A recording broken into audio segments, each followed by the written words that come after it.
So, may gagawin na naman tayong kalokohan today. So, merong inuwing biscuit ng asawa ko. Ito ay galing sa...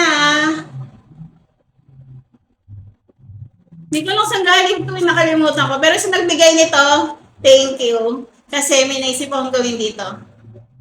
Dahil galing to sa ka-work ng asawa ko. Thank you very much dahil bigyan mo kami ng ganito. So, may naisipan akong gawin dito. So, gagawin natin siyang graham. Dahil mukha tayong graham. Mag-graham tayo. Okay?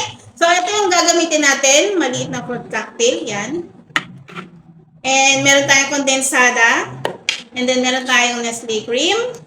At meron tayong mixing bowl, syempre. And then, tandaan, ang pinakamaganda nating lagay. Nakatapos sa lagayan namin. So, ito, ang spatula. Ewan ko kung pwede ito, pero gusto kong itry. Baka pwede. Okay. Ito ay coconut crackers. Sana mag-match yung lasa niya, mag-blend. Yeah. Coconut crackers lang naman siya. So, gawin natin.